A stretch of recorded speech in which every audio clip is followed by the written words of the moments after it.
Hello and welcome back to the Pit Wall Podcast, where this week we're going to be breaking down what happened at the Canadian Grand Prix. This is a race that included Red Bull getting its wings, literally and figuratively.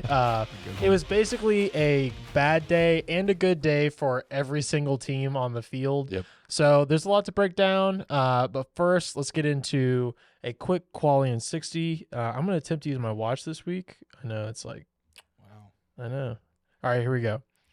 So 3, 2, 1. All right, so this quali is very similar to how the past couple of weeks have been. The two headlining things being that both Checo and Charles Leclerc did not get into the top 10 shootout, the Q3, which was very surprising. The bottom were the usual suspects of Zhou Guanyu, Logan Sargent, Nick DeVries, and surprisingly Pierre Gasly, who got held up and ended up getting causing somebody to get a penalty, which I'm blanking on. Yuki Tsunoda was also down there with Valtteri Bottas and K-Mag. Also notable is that Nico Hülkenberg qualified second but did not adhere to a red flag and thus got a penalty. Alonso in third in front of both Mercedes. Ocon up in the top 6. Also Lando Norris in 7th, which is much better for McLaren, and Piastri in 9th. Ferrari also bad day with Carlos Sainz only getting 8. That's who got the penalty with Sainz. Yeah. And but yeah, basically other than that, Lance Stroll also had a bad day. But Max on pole, of course. What'd you get? 101 barely. Nice. Very sad. Quali in 61. There we go. Yeah, I don't know why I blanked on Sainz. Sainz was a menace once again in this weekend. So many things. There's so many Ferrari things to talk about, I feel like. Oh, yeah. Well, I mean, what did you think of? How'd you feel about this weekend? I mean, obviously, quali was wet, and they had. Yeah. So the weekend started off in turmoil because in FP1, the CCTV cameras went out. Yeah. And they had to cancel the whole thing. Yeah. And then they had a 90-minute FP2 where it rained, and then FP3 it rained. Mm-hmm. Then qualifying it rained, but then in the race it was finally dry. Yeah. But the field, other than Checo and Leclerc, was basically exactly correct. So yeah. It didn't really make a difference. I still enjoyed it. I thought there were a lot of good moments in this weekend. Oh, yeah, for sure. It was a very Formula One-y weekend. Yeah. I really enjoyed this weekend. The penalties were, interesting. Or it made it interesting to see, where it would put some people, how they could do in certain positions. It didn't go too well for most of them. I knew that it was too good to be true for Nico getting up in P2. Yeah. I was like, something's going to happen. And then the next morning I wake up and it says, oh, yep, something happened. There it is. But yeah, so let's just go right into it. Let's talk about Red Bull first, as always. Oh, yeah. Because I don't know, just got more Checo thoughts. So, but go. We all do at this point, but yeah.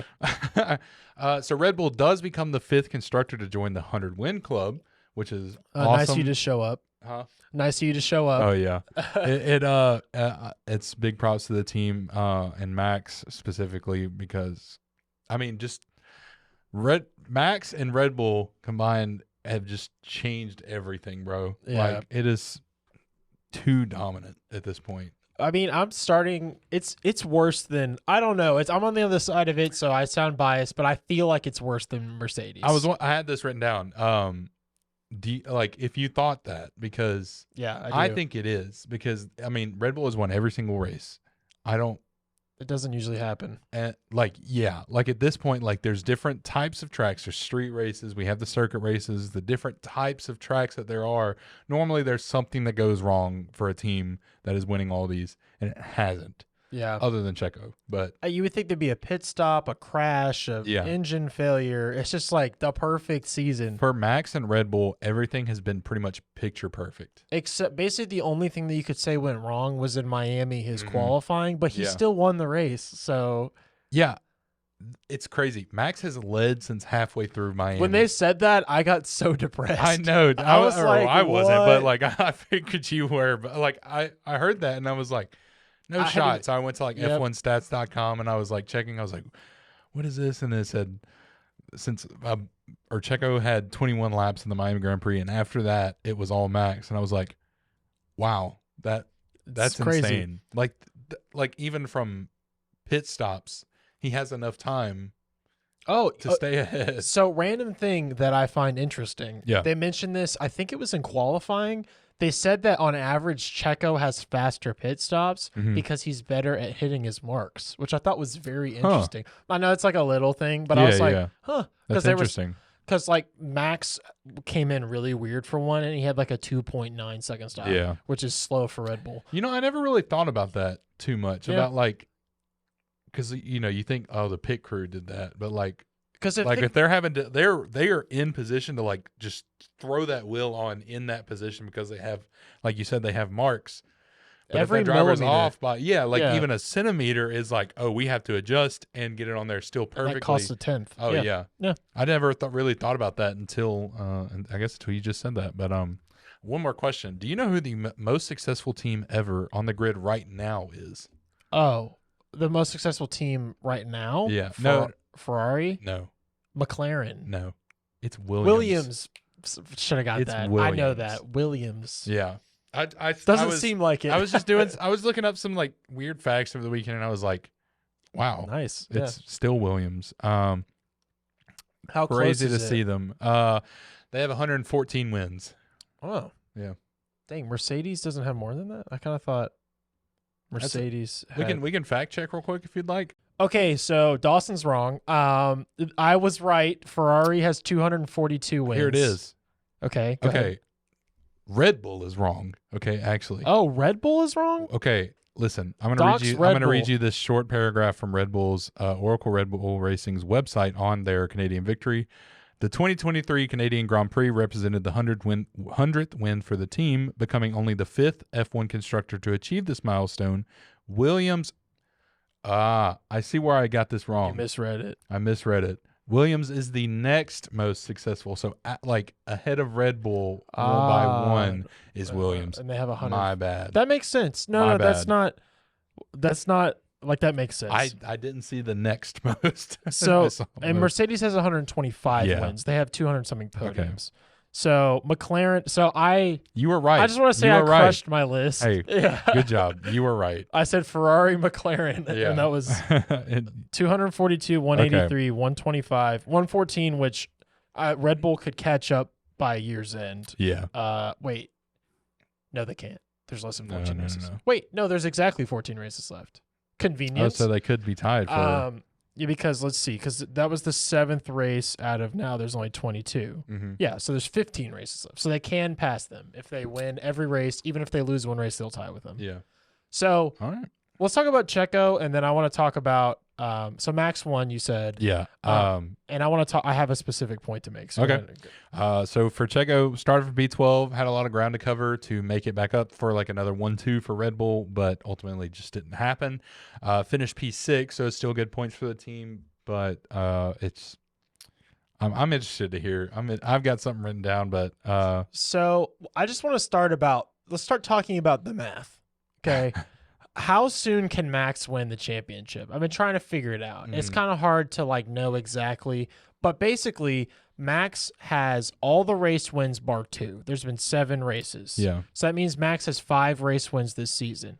So that means that he has to win up to the place where Checo can't beat him anymore, or Alonso theoretically, which I also want to talk about, because I guess technically Alonso could still win the championship. I wonder when the first person will be out of the championship. Logan has to be close already. Oh yeah, for sure. So I think he's going to win the championship at a record level. When did he win it last year? Mexico? Suzuka. It was Japan because I remember it was raining and it was weird. Well, what if he wins it in at his home race? Do you think he can win that early in September? Well, I mean, if he wins every single race from here on out. So he has to win it to the point to where, so since Checo already has 2, he has to win it to the point to where he has 2 more than half of the races, which means that he has to win until he has, this is tough, 13 race wins. So he's 5. So what's 7 races from now? Oh, okay. So 7 Austria, races from now Silverstone. Okay, so it wouldn't be his home race. Austria, Silverstone, Hungary, Belgium, Netherlands, Italy. So he can win Singapore. in Monza. So he can win in Monza. Yeah. which would just be crazy. That would be crazy. Especially just the poor pain that the Ferrari fans are going to go through. After all the stuff they've been through this year with their flooding and stuff, it's just tough. But anyway. Yeah, so that would be 2 under from when he won last year, which is crazy to think about. I mean, he won the earliest it had ever been won last year. So basically my point is Checo is out of the championship. Yeah. But more importantly, what is his future looking like right now? And I know it's only been 3 races. And like Monaco is Monaco. You have 1 5-second crash and it ruins your weekend. All right. But the last 2 weekends, there's nothing that I can say other than Max, this car isn't as good as it seems, and Max is a god. Yeah. Because, I mean, the teams finished significantly closer. If the gap was 20-something seconds and now it's like 5, that's pretty good. Yeah. What do you think? I am conflicted on this because I obviously want Checo to be at Red Bull because I know how good of a teammate he is. But, like, I mean, that we all know anybody that has been watching Formula One for 5 minutes. Knows that second seat at Red Bull is heavily contested. So, like, do you think he could lose a seat by the end of the year? I think he has to be consistently performing at a P6 level for the rest of the season for them to actually act on that. So this next week is a big week because it's the Red Bull Ring. Or the next race is a big race.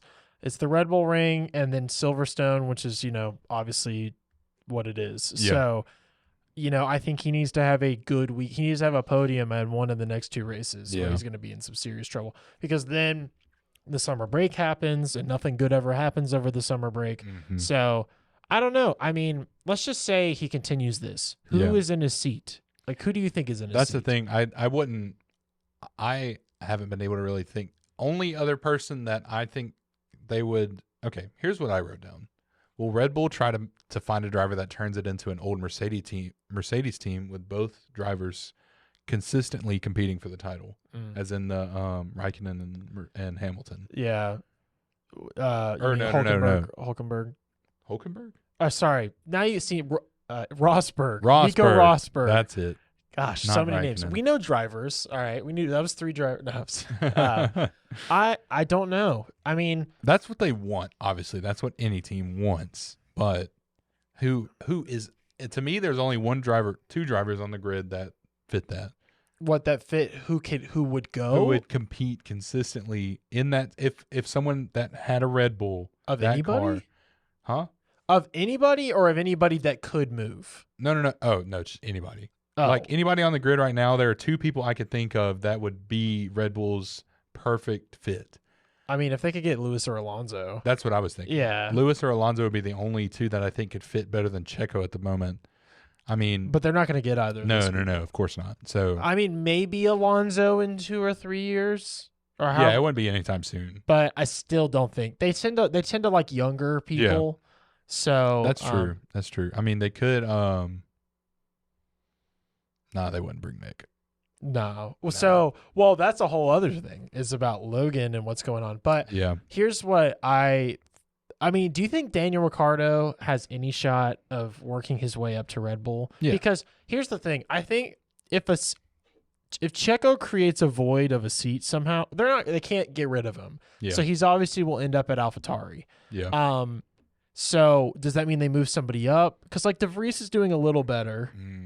That's tough. It's either put Ricardo in that seat, make De Vries a reserve. That's what they. Opposite. I mean, but because Yuki cannot be a reserve driver, he's either in the seat or not. Like he just can't play the team game. Yeah, I think De Vries can. But then there's also Liam Lawson to factor in, who's just lingering in the background. That's true. So it really depends on what they want to do. Because if Red Bull is the best team next year, once again, they're going to want to win a championship, and they don't have time to throw in Liam Lawson and just let things. Yeah, they're going to try to be consistent with someone that's got experience, or at least a little bit. See, the formula starts adding up to being Daniel Ricciardo. Yeah. Not to mention he's there. He's running simulators and.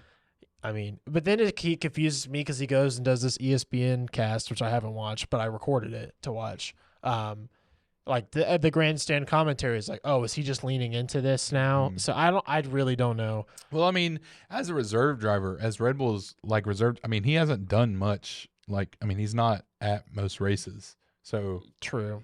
like, I don't know. He hasn't been, I don't think, to half of the races this season. But I think he's going to drive. He's going to drive at some point. Yeah, he's they what, talked about it over the weekend. yeah, I forget exactly what it was. Yeah. But anyway, he is going to drive at some point, but I mean, he's like at Monaco, he did a lot of press stuff, but I don't he's know. still doing stuff for the team. It's just, I think while he has the time, I mean, he's just taking the opportunity to do this. What they need to do, seriously, throw him in an AlphaTauri at the end of the season. One race, something. See how it is. Once AlphaTauri's championship's over, who's currently in last place, by the way. Dude, yeah, that's what I was about to, speaking about, like, that is let's talk about them. Yeah, so the reason that AlphaTauri is in last place is thanks to Alex Albon, who got P7 this week.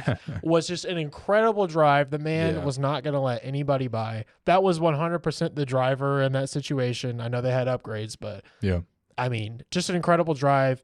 You know, a lot of people are saying, "Well, bring her back to Red Bull." It's like, no, I don't think that's going to happen. Mm-hmm. But yes, because of this, Williams overtook AlphaTauri, and AlphaTauri is, I mean, it's a Red Bull sandwich of a field. Yeah. And how is this possible? Like, seriously, is this credit to Red Bull for actively separating their teams as compared to the old days?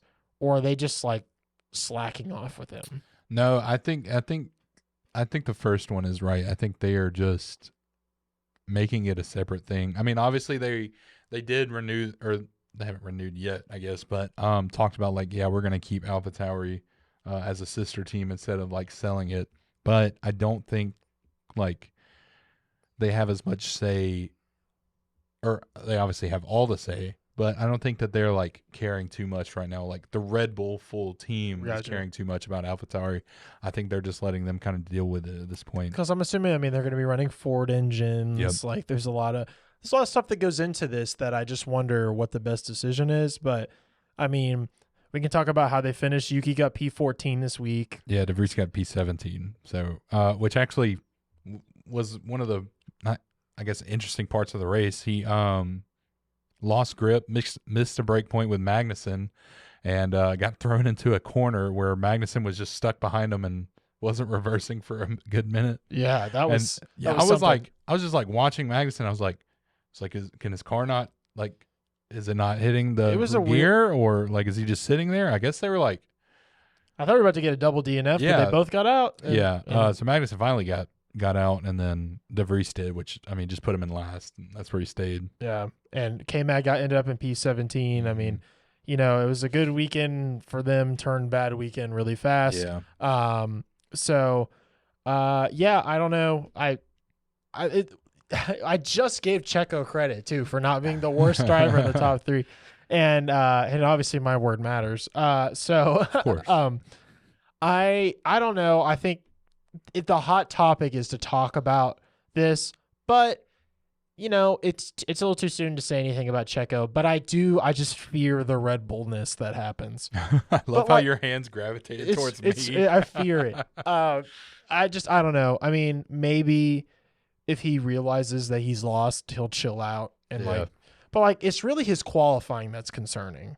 Because I mean, he's Mr. Tire Whisperer, all this stuff, and I don't know. It's just, it scares me. So maybe he can win his home race or something. I'm starting to feel like Lewis or Alonso have a better chance of beating Max. Yeah, I agree.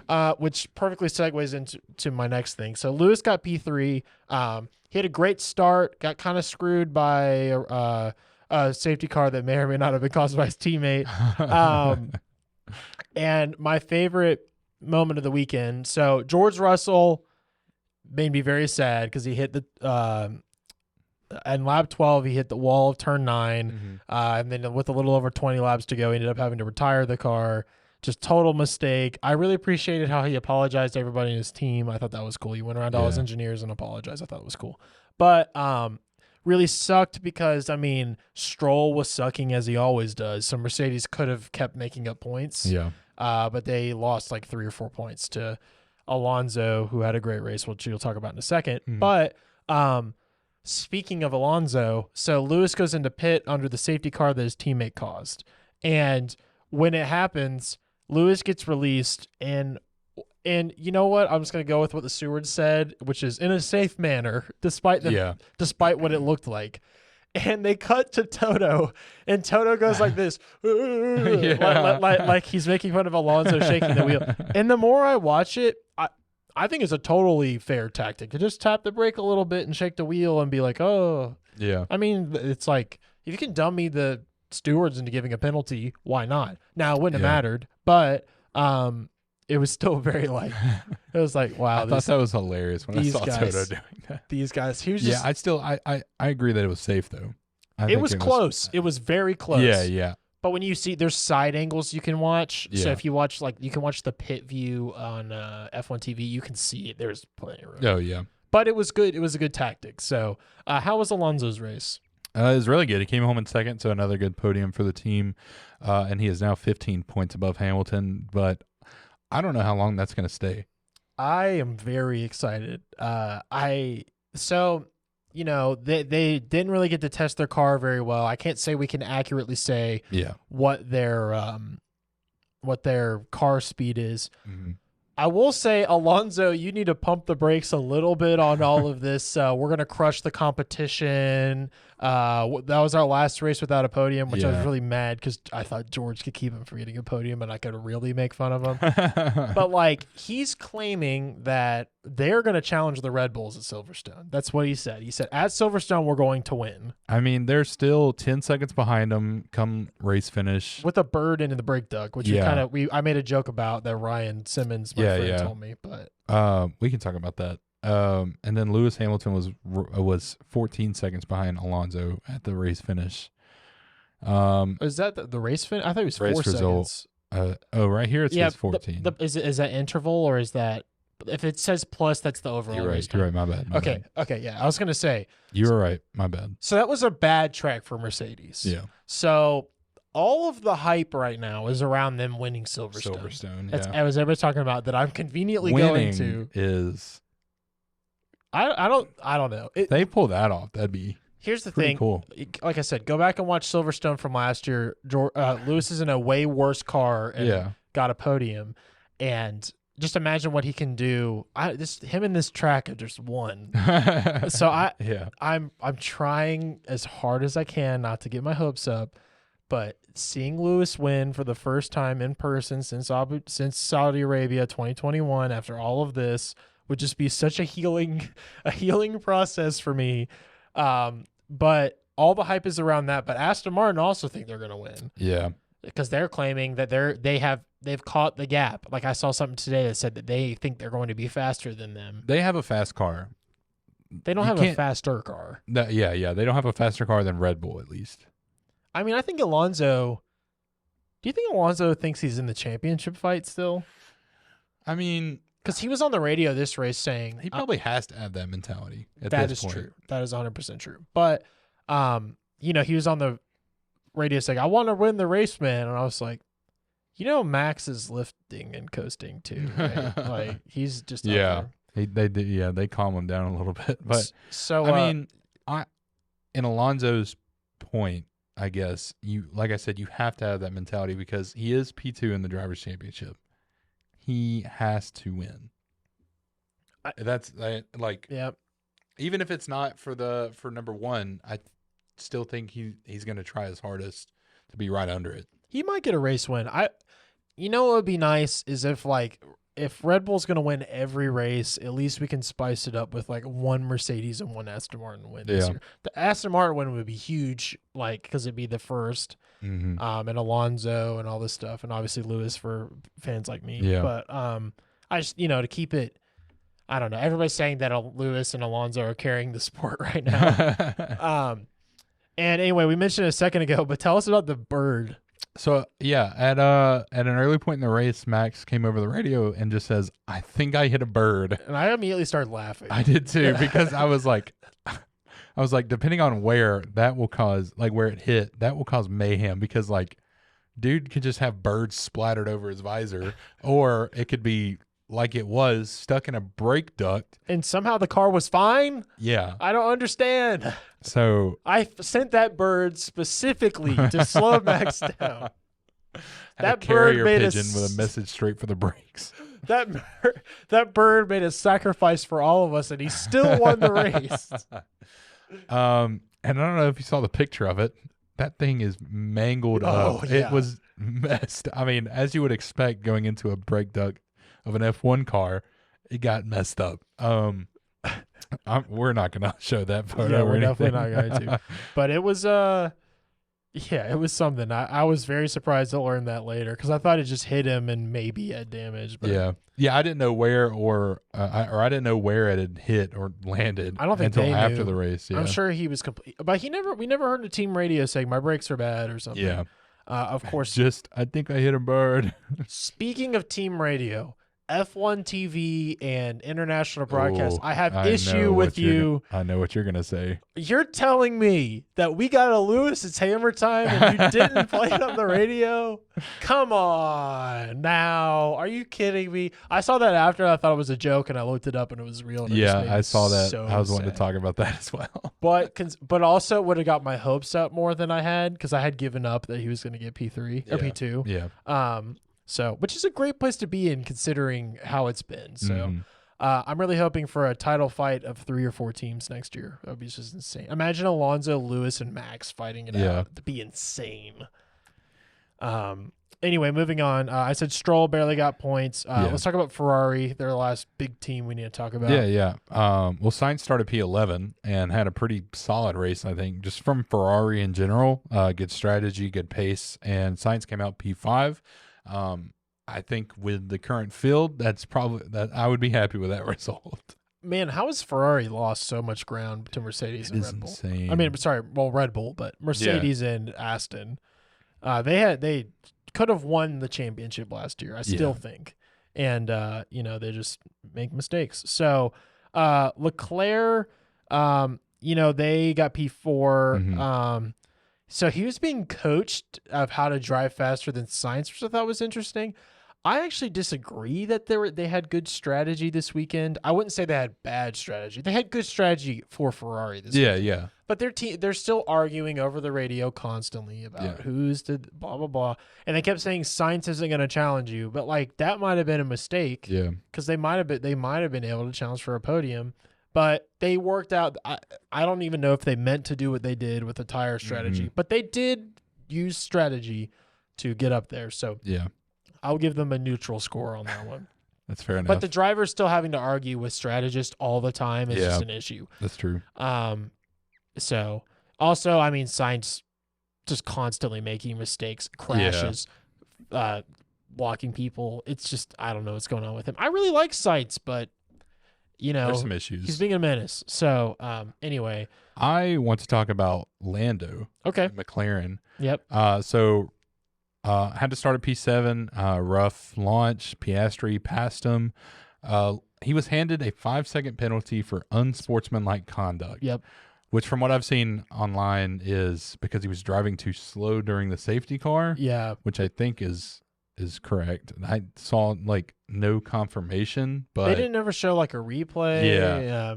And he was very confused because he said it's a safety car. We all drive slow, but they were saying he was doing that to help them double stack. Yeah. Yeah. So, I mean, I heard the same thing.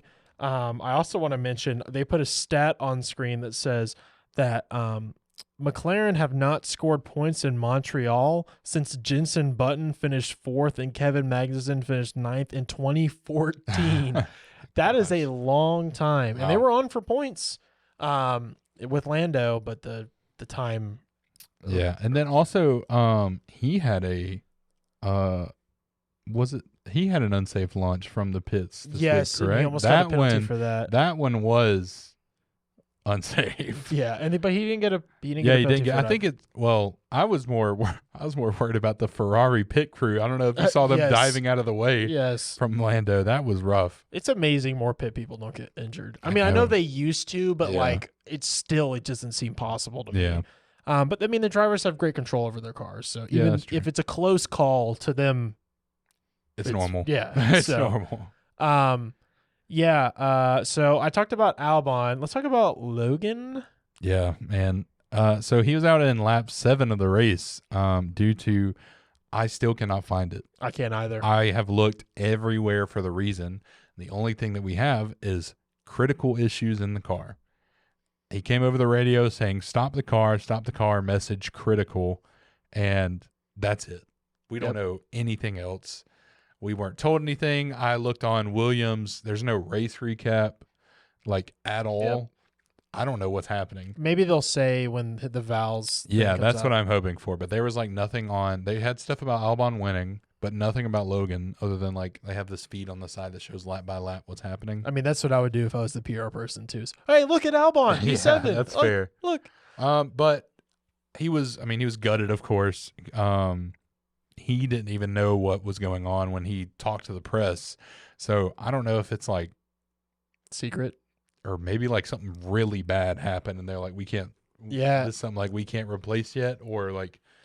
So I have a theory. I don't know what it was, but I have a theory of why it happened. Okay. So the bird. Not the bird. Yeah, hit the wrong guy.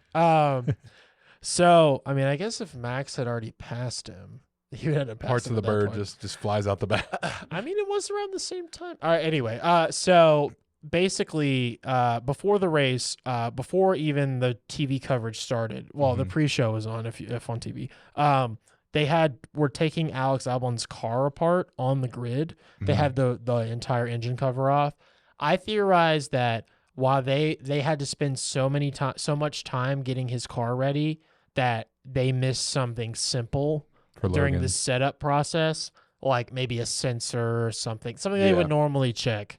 That they missed it for Logan. That's my theory. It obviously panned out. I don't think Logan was on for points anyway. Yeah. So they made the right call, but not that it was intentional. But I'm saying like that's my theory. Yeah. That's fair. So do you think Logan is safe? Because this is time to start talking about that too. Because like there's all these rumors that Mick Schumacher might even get a drive in Logan's seat before the end of the year. Yeah, I've been thinking about this, and I don't know because. I mean, his best finish was like the first race, I think, which was P12. Yeah, he needs a point. P16. I'm very worried about it. I mean, obviously this is not his fault, but it is one less race where he can prove himself. He had never driven there before. But like I feel like I keep saying this. Yeah, that's true. I mean, he's got two good races where he's been multiple times the next two races to prove himself. Williams has pretty decent qualifying record. I mean, Latifi qualified in 10th one time at Silverstone. So, he's got a lot to prove. He doesn't have the updates yet, but, like, that's also indicative of something. So, and he's not going to have the updates for a couple more races, they said. Yeah, I don't know. It's tough, man, because...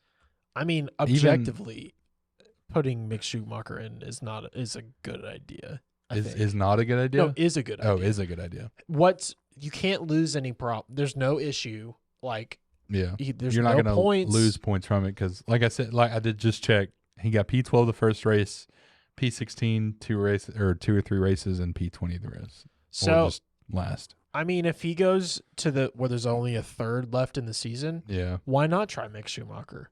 I mean, if he has he's already in the points, Mercedes family as a reserve driver, so I don't want to lose him because he's crushing it on our simulator. That's like one of the main reasons that Mercedes figured out all their correlation stuff. So, also as a side note, James Allison said that he had fun making the updates for Silverstone, and if James Allison's fun is the W11, so I'm really hoping for something awesome. But anyway, cool. I think he's in trouble. So are they getting upgrades in Silverstone? They're getting but their floor, like the other half of their car. Oh, okay, cool. Yeah, it's huge. So hopefully it works. Wow. That's why all the hype is there. So they have like a couple things, but there's like 4 major updates left, and the biggest one is at Silverstone. Okay, cool. For the summer break. Cool. So I also anticipate they might announce Lewis' contract extension sometime in there too. Anyway, I think we've talked about almost everybody. So let's see. Ocon, Alfa Romeo, and Alpine. Well, we talked about K-Mag a little bit. Yeah, true. Yeah. Hulkenberg, not too much. Like you said, started from P5, but ended P15. Once again, Haas delusion syndrome is out the window. Has been. I'm cured. Completely gone. I feel cured. Yeah. I put that. So we have to talk about this afterwards. So we may or may not have a website. But I put in your bio that you have your Haas delusion syndrome entirely cured. Good. Good. Now it's McLaren. Okay, yeah, McLaren delusion syndrome. Look, they do it like this week. It's like, well, they would have had good points. Yeah. Ocon, how was Ocon's race? He got a points finish, so it's good for Alpine. Started from P6, did drop down to P8, but was a good race overall. I'm happy to see them doing good because I want the French team to win. Yeah. Like them two together is really. I know it's like a really good show. I want the French Grand Prix to come back so that way we can have the French. Yeah. Gasly P12. He really just got screwed by his qualifying position. Mm-hmm. I mean, maybe he could have made some improvements, but is what it is. Piastri P11. The McLaren delusion syndrome. And it's so close. It's basically a points finish if you really think about it. Basically, listen, it's just one less than one. Also, everybody's saying they think there should be points for all 20 positions, and I could not disagree more. I think the top 10 being a thing is like part of it. Yeah, I agree. I think the point system we have now, it used to be different. I think it's perfect. Like I have no issue with it. Yeah, maybe we can discuss sprint race points that changes. We do have a sprint race 10-1, right? No, it's 8-1. Oh. So 9 and 10 don't get any points. Okay. So, and it used to just be 3-2-1 for the top three, and no one else got points. I do think, I don't know. We can talk about that later. But De Vries, we talked about Yuki, so I think De Vries is all that's left. We talked about De Vries. We haven't talked about Alfa Romeo. Ah, yes. Because we were talking about how Magnussen was behind him. Well, Bottas got points, so let's go Valtteri Bottas. Let's go. P10, decent race, really just kind of lucked into it. But, he did his job. So yeah. I wanted to keep his seat. Second fight was insane. Last second fight? Yeah, wasn't this... Oh, yes, with Lance. yes, across the line with Lance. Yes, that was insane. Like a photo finish. I know. I needed them to keep Lance back because I need him to score as little points as possible, and I was very upset at both of them. Yeah. And then how was Joe? Not too great. Started from P20, so, it's better than nothing. But after 2 DNFs, he found himself a P16. So wasn't too bad, but, it's P16. All right, well, give us your winner and loser. We'll talk about a few news things and we'll wrap it up. Winner, I guess Red Bull, which is, I think... It's a tough one to give like a full-on winner. Well, they hit a major milestone. Max had a really good race. Also, I forgot to say, he claimed his 21st pole position, by the way, and by the biggest margin of any race since 2014. Really? In qualifying. Did not know that. Yeah, I forgot to say that in his thing. That's really cool. But yeah, so I'm going to give it to Red Bull because, like I said, joined the 100-win club. Max had an amazing race. So I'm going to give winner for them. Loser, probably going to be, this is a tough one, but I think AlphaTauri. Yeah. I think that's a sound give a decision. Little Red Bull winner loser sandwich right there. Dude, what is AlphaTauri gonna do? They got to make major changes. So does Ferrari, by the way. Everybody's like, you can't just say that and not. I've been saying it. I've been saying it. All right, my winner, Alex Albon, master of the crazy race. He did so good. And loser, I'm gonna say Logan Sargent. I'm gonna give it the double. Yeah. His another chance to prove himself gone. Every race matters. Every race did matter, but his leeway period is absolutely over at this point. So yeah, I agree. Few pieces of news. So I mentioned Aston Martin thinks they're gonna be faster than Red Bull. I don't think so either. And I really, like I said, I need Lewis to win first. We have a sprint race coming up. I'm interested to see if there's any format tweaks, especially with the tires. Red Bull Ring's great track, short little track. We got a lot of short ones recently, but I'm expecting nothing but domination by Red Bull. It's so bad when I have the Austrian national anthem and the Dutch national anthem perfectly memorized to the point to where I thought in my head I was singing the Austrian one, but I sang the Netherlands ones first, and that's when they started playing because my brain knew that this was the order that. Anyway, I would love to hear the freaking British national anthem, please, for 5 minutes. I guess I'll get to hear it by somebody when I'm there. Yeah, you'll probably hear it. But I want to hear it twice, I guess. No, I don't know. They play the German for Mercedes. Actually, it's changed a few times because they are based in England, but they're a German team. But yeah, what the hell's wrong with Checo? That's another thing.